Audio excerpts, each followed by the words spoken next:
धोक्यात आणलेली आहे हा सगळ्यात मोठा भाग आहे।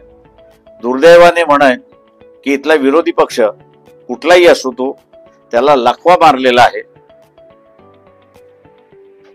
आणि लखवा मारला असल्यामुळे भारताला घेरण्याच्या भूमिकेमध्ये जग असताना कोणामुळे तर नरेंद्र मोदी एकट्यामुळे जनतेला माझं आव्हान राहणार आहे की व्यक्ती की देश हा आता प्रश्न त्या ठिकाणी उपस्थित राहिलेला आहे। देशाला वाचवायचं असेल या घेरण्यापासून जर वाचवायचं असेल तर यापुढे नरेंद्र मोदींच्या पक्षाला सत्तेवरती येऊ देता कामा नये हे लक्षात घ्या। उद्या तो 1000चे 10,000 सुद्धा वाटेल। आज तो कंट्री लिकर वाटतोय, उद्या तो असताना स्कॉचच्या बॉटलही वाटेल। त्याला बळी पडलात तर देशाला बळी कराल हे लक्षात घ्या। जेवढं समजावून सांगण्याचं तेवढं आम्ही समजावून सांगतो आहोत। शेवटी आता देशवासी हा मतदार आहे, तो शानपणाने वागेल की दारुड्यासारखा वागेल हे त्यांनीच ठरवायचं आहे।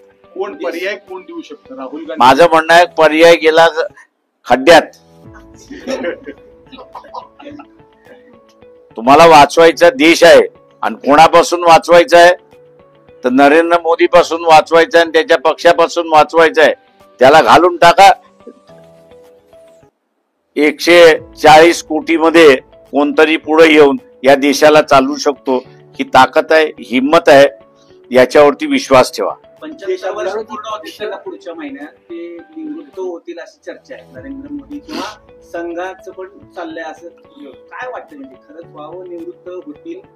ते निवृत्त झाले तर अधिक चांगलंय। मी असं म्हणेन की देशाला घेरण्याचा भाग जो चाललाय तो थांबेल।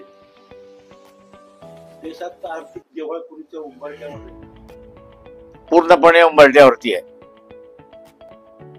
चौथा नंबर आला, 5वा नंबर आला आर्थिक। नाही, प्रश्न असा आहे की तुमची आज जनसंख्या आहे। जनसंख्या असल्यामुळे तुमची उलाढाल आहे। जगामधला असणारा लोकसंख्या कमी होत चाललेली आहे, त्याच्यामुळे त्यांची उलाढाल कमी आहे। आता ह्या उलाढालीवरती आपण 4थ्या नंबरवरती आलेलो आहोत। का तर बाजारामध्ये इतर देशांकडे 10 माणसं असतील तर आपल्या बाजारपेठेमध्ये विकत घेणारा 200 माणसं आहेत। त्याच्यामुळे आपण असणारा वरती आलोत अशी असणारी परिस्थिती आहे, पण प्रत्यक्षात आपण दिवाळखोरीच्या उंबरठ्यावरती आहोत अशी परिस्थिती। नवीन घडामोडी पाहण्यासाठी आजच आम्ही मुंबईकर 24 तासला लाईक करा, सबस्क्राईब करा आणि अपडेट रहा।